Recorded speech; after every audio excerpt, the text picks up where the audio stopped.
Minasan! Setelah Jinwoo menghadapi 3 monark yang mengepungnya, Jinwoo pun mengeluarkan seluruh pasukan bayangannya untuk menyerang para monark. Sesaat sebelum para bayangan tingkat atas menyerang para monark, Silat mengeluarkan jurus nafas es untuk menyegel seluruh prajurit bayangan. Jinwoo pun harus bertarung seorang diri melawan 3 monark.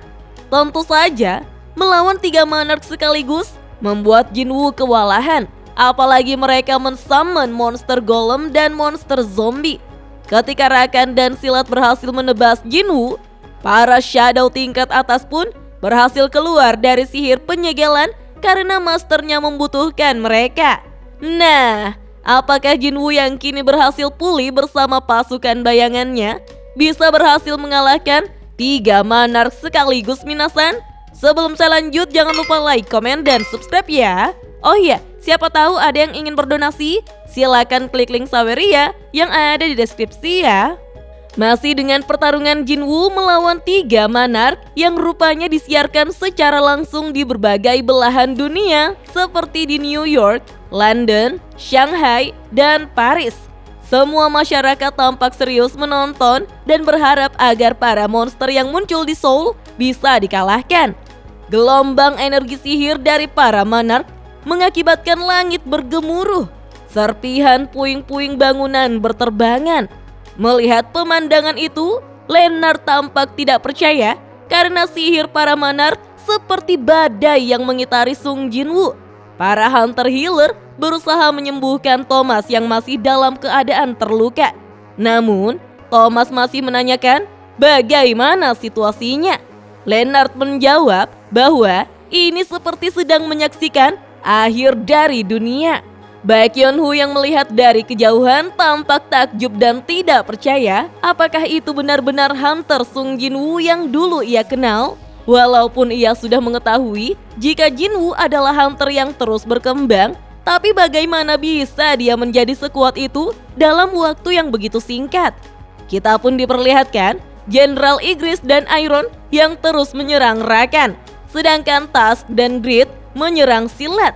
Lalu Beru berusaha melepaskan diri dari cengkraman Queresha dan memutuskan jemari raksasanya. Queresha pun memaki Beru bajingan dan kembali menyerang Beru. Dan tanpa ia sadari, Jinwoo muncul dari belakang untuk menebasnya. Jinwoo mengatakan bahwa arsitek sudah memberitahunya tentang masa depan. Katanya Jinwoo akan dilahap pilar api yang akan turun ke dunia. Namun Jinwoo tidak peduli itu benar atau tidak, karena arsitek tidak menyebutkan jika itu benar akan terjadi.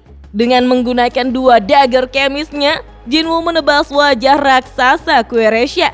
Dari kejauhan, di atas gedung pencakar langit, terlihat seorang hunter yang sedang mengamati pertarungan yang terjadi antara Jinwoo melawan 3 monark yang mengakibatkan kota Seoul menjadi hancur dan terbakar. Rupanya, itu adalah Lim Taegyu, Master Guild Reaper. Ia menunggu dari atas gedung. Sudah 30 menit sejak elit assassin dari Guild Reaper ditempatkan di berbagai sisi gedung.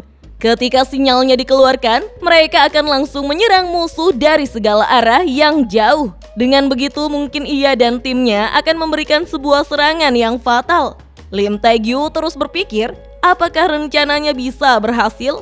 Lalu, berapa orang yang bisa ia selamatkan? Namun jika tembakannya gagal, maka ia dan timnya pasti akan mati. Begitupun juga jika tembakannya berhasil, karena monster itu tidak bisa dihentikan oleh hunter nasional sekelas Thomas Andre. Ia pun harus mengambil keputusan dengan hati-hati. Sesaat kemudian seseorang tiba-tiba muncul dari arah belakang dengan memegangi pundaknya. Orang itu menyuruhnya untuk tetap tenang. Hal itu membuat Lim Taegyu sangat terkejut dan langsung bereaksi untuk bersiap-siap menyerang sosok itu. Nah, siapakah dia, Minasan? Dalam situasi yang mencekam itu, para hunter telah dikerahkan untuk menghadapi monster dan melakukan evakuasi. Namun tidak ada satupun yang berani untuk mencampuri pertarungan itu. Mereka hanya menunggu dan berharap agar situasinya bisa secepatnya membaik. Dari yang terlihat di pertarungan mereka, waktunya tidak akan lama lagi berakhir. Setelah menebas tubuh Queresha langsung menggunakan skill regenerasinya untuk memulihkan tubuhnya. Ia lalu membalas serangan Jinwoo dengan menggunakan sihir racunnya. Jinwoo yang terkena racun dari Queresha atau skill Venom yang masih tersebar di udara tentu saja tidak terpengaruh olehnya, karena segala macam racun di dunia ini tidak akan bisa meracuni tubuh Jinwoo. Kita pun diperlihatkan buff detoxification secara otomatis akan aktif untuk memberikan efek penawar racun. Mengetahui jika sihir racunnya tidak berefek kepada Jinwoo membuat Queresha menjadi sangat marah dan memakinya, "Bajingan sialan!" Queresha mulai bertransformasi menjadi monster serangga. Queresha pun menyerang Jinwoo menggunakan lengan kelabangnya untuk mencabik-cabik Jinwoo. Jinwoo lalu mengeluarkan skill Monarch Authority yang sangat kuat hingga membuat Queresha tidak bisa untuk menahannya. Dan dengan cepat Jinwoo melompat ke arah Queresha untuk mengakhiri pertarungan menggunakan skill mutilasi. Dalam sekejap tubuh Queresha terpotong-potong menjadi beberapa bagian. Wih, menyala abangku. Queresha lantas merasakan dirinya yang sudah mendekati kematian, di mana kegelapan tanpa dasar akan mendatangi mereka yang terlahir dari kegelapan.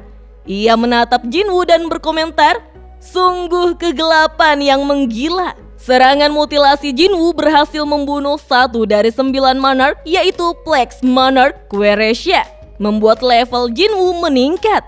Silat tampak tak percaya bahwa Jinwoo bisa membunuh Queresha. Padahal Jinwoo masih belum bisa mengendalikan kekuatan Shadow Monarch sepenuhnya. Silat mengatakan apakah mereka lagi-lagi akan dikalahkan dan merasakan kengerian dari monarch terkuat yang menguasai dunia.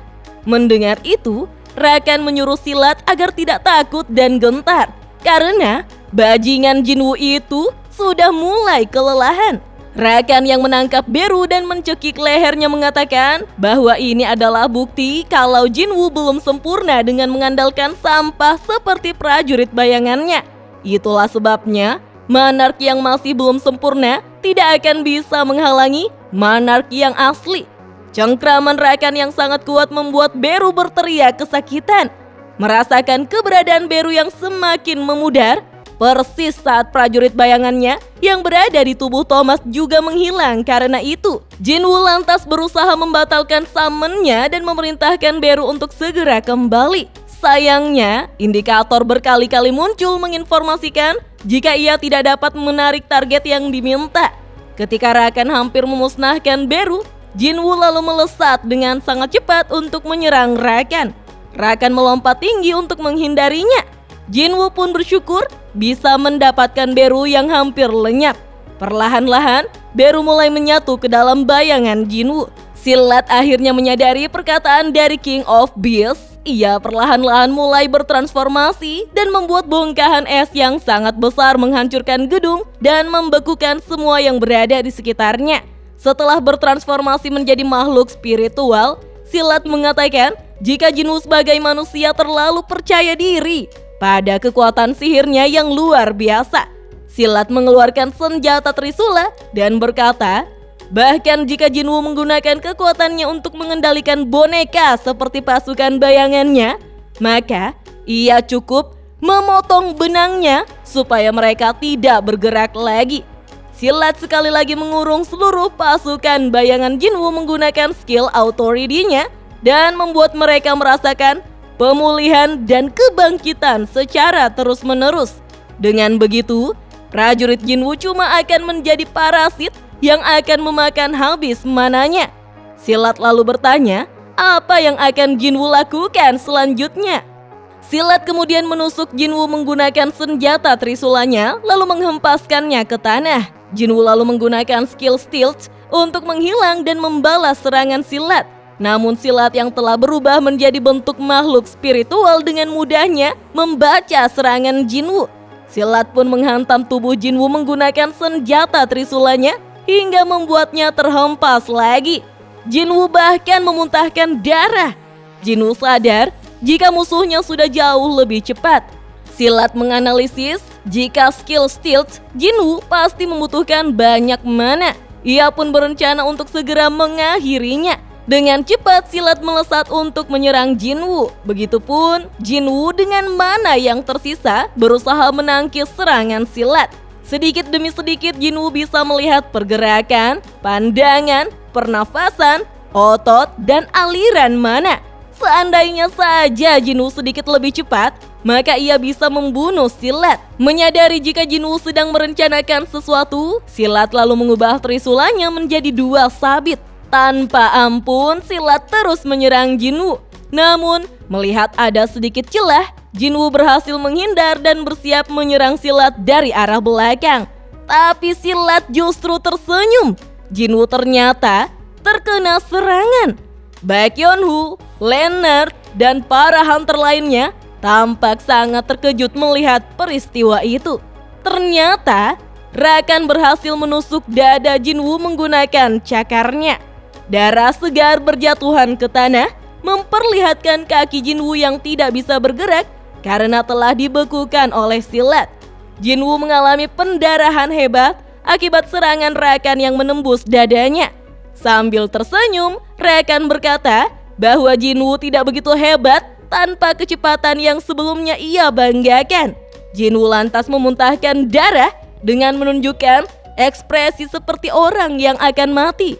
Saat bertarung melawan Rakan, Jinwoo sudah berada di level 146, kelas Shadow Monarch, titel Demon Hunter, health point 93.300, mana point 155.720, fetish 0, strength 324, agility 324, action power 0, sedangkan untuk pengurangan physical damage sebesar 65 dan pengurangan magical defense sebesar 44%.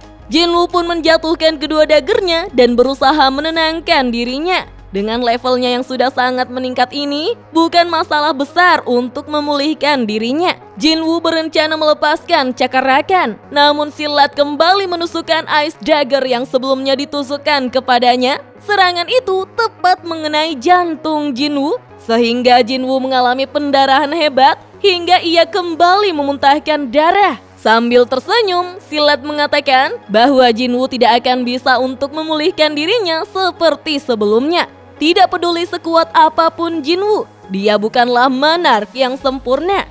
Silat sangat yakin jika Jinwoo sebagai manusia akan mati di sini. Jinwoo tidak akan bisa melihat saat-saat pasukan monster mereka datang ke dunia manusia. Ketika mereka datang, dunia ini akan dipenuhi oleh tumpukan mayat manusia. Darah mereka akan menjadi sungai, namun negara tempat kelahiran Jinwoo akan bernasib berbeda. Mereka semua akan membeku selamanya di dalam sihir es milik silat. Dan mereka akan menjalani waktu selamanya di dalam sana, tidak hidup ataupun mati. Secara bersamaan kita diperlihatkan reaksi Woo Jin-chul, keluarga Jinwoo, dan Cha He-in. Orang-orang yang sangat dekat dengan Jinwoo sangat terpukul melihat Jinwoo dalam keadaan sekarat dan hampir mati. Perlahan-lahan sihir penjara es silat membuat seluruh tubuh Jinwoo menjadi membeku. Silat mengatakan mereka akan membencinya untuk selamanya karena berakhir di dalam penjara esnya, dan itu menjadi kepuasannya tersendiri. Jinwoo yang sudah sekarat masih ingin untuk bertarung, namun tubuhnya telah membeku. Indikator muncul memberitahukan stamina player telah mencapai 0. Player telah mati. Hanya kegelapan yang diperlihatkan. Namun sesaat kemudian, sebuah indikator muncul menjelaskan jika player memiliki Black Heart, sehingga persyaratan pasif skill unknown telah terpenuhi. Sebuah menu skill window muncul memperlihatkan seluruh skill pasif dan aktif yang dimiliki oleh Jinwoo. Untuk skill pasif berupa unknown yang masih terkunci level maksimal, Tenacity level 1, Advanced Dagger Arts level maksimal, sedangkan untuk skill aktif terbuka semua.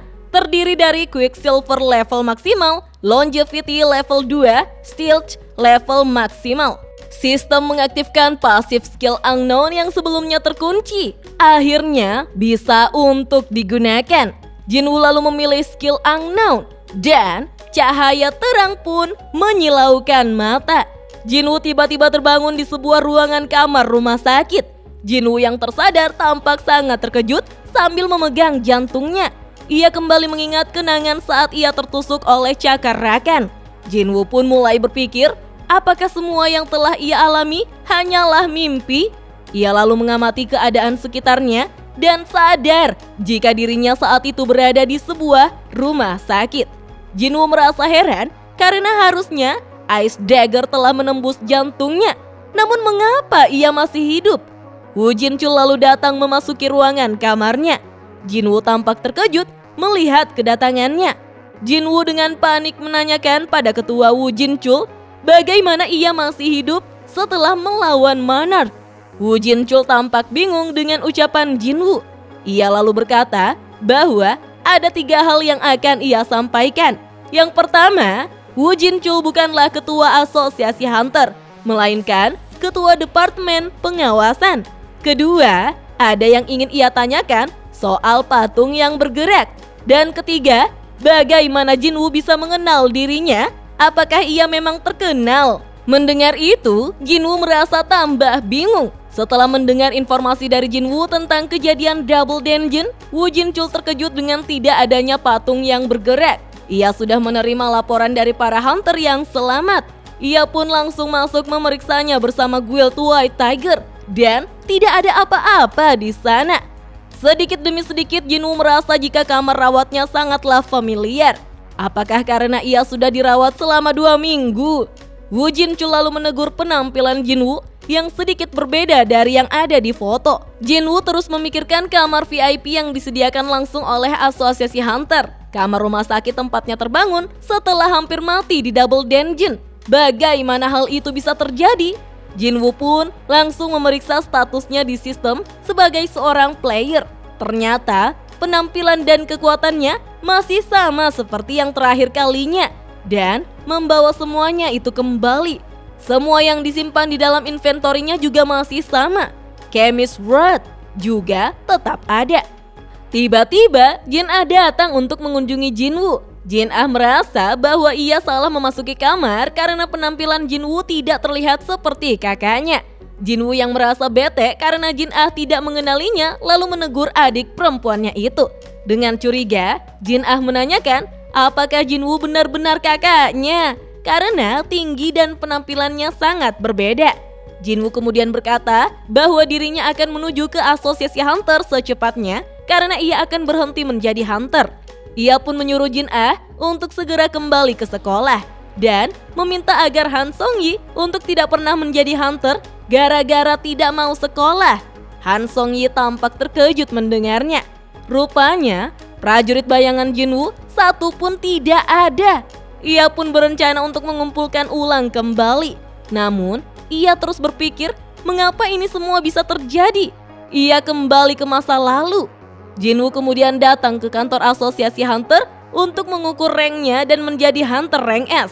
Ia pun berencana untuk segera menemui ketua asosiasi Hunter. Ia pun berjalan sendiri ke ruangan ketua asosiasi.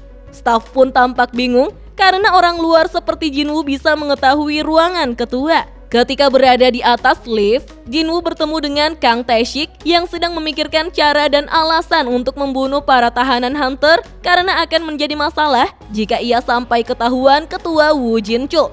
Dari arah belakang, Jinwoo berkata bahwa Kang Tae-shik memiliki skill stealth tapi tidak melaporkannya. Mendengar itu, Kang Tae-shik tampak panik dan bersiap untuk menyerangnya. Jinwoo mengatakan bahwa Hunter senior tidak termasuk dalam target pengawasan. Ia tahu jika ada seseorang yang memintanya untuk membalaskan dendam putrinya. Ia tidak peduli dengan kriminalnya, tapi jika Kang Tae-shik sampai melukai Hunter yang tidak bersalah, maka nyawanya akan dicabut. Kang Tae-shik merasa tambah panik ketika 2 belatinya telah diambil. Dengan tatapan dingin, Jinwoo memperingatkannya. Kang Tae-shik pun berkeringat dingin melihat sosok Jinwoo. Ketika sampai di ruangan ketua asosiasi, Jinwoo sedikit terkejut melihat sosok Go Gun-hee. Jinwoo berkata bahwa dirinya sangat senang bertemu dengan ketua. Rasanya seperti sudah sekian lama mereka tidak bertemu. Go Gun-hee tersenyum, mengatakan jika Jinwoo langsung datang menemuinya setelah penilaian ulang. Ia merasa bahwa Jinwoo memahami tata caranya. Go Gun-hee menanyakan, ada masalah apa? Tiba-tiba, indikator samar-samar muncul dengan tulisan, apakah Jinwoo ingin memutar ulang dunia? Go Gun-hee dan Jinwoo kini mulai mengobrol. Go Gun-hee ingin menyampaikan sebuah tawaran, namun sebelum itu, Jinwoo ingin memberikan masukan kepada ketua asosiasi.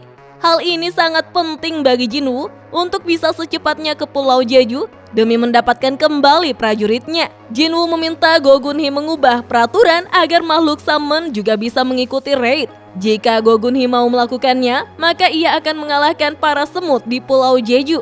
Kembali lagi, indikator pesan bertuliskan, apakah Jinwoo ingin memutar ulang dunia? Muncul samar-samar. Dengan sangat marah, Go Gun-hee berteriak agar Jinwoo tidak bicara sembarangan karena sudah beberapa kali raid di Pulau Jeju berakhir dengan kegagalan. Tiba-tiba, Go Gun-hee terkejut melihat pancaran energi sihir yang keluar dari tubuh Jinwoo. Dengan serius, Jinwoo menjelaskan jika hanya dia satu-satunya yang bisa menyelesaikan itu, sehingga ia meminta agar Go Gun-hee mempercayakan hal itu kepadanya. Jinwoo berjanji pasti bisa membereskan para semut di Pulau Jeju. Go Gun-hee sadar jika kekuatan Jinwoo jauh di atas hunter nasional dan tidak mengerti bagaimana hal itu bisa terjadi. Satu demi satu Jinwoo mengulang kejadian yang pernah ia alami bersamaan dengan indikator pesan apakah Jinwoo ingin memutar ulang dunia yang kembali muncul. Mulai dari memasuki dungeon bersama Hwang Dong-su, bertarung melawan Kang Tae-shik di dalam dungeon, melihat rekan partinya Lee Jo-hee yang berhenti menjadi hunter, kemudian Jinwoo yang kembali melawan para Ice Bear, bertarung melawan Kargalgan, menyembuhkan ibunya dari penyakit tidur abadi, mengalahkan semut di Pulau Jeju, mendapatkan kembali pasukan semut yang dipimpin oleh Beru di Pulau Jeju. Dan pada akhirnya Jinwoo tersenyum sambil berkata, cukup! Ia sudah mengetahui jika semua yang ia alami saat ini adalah palsu.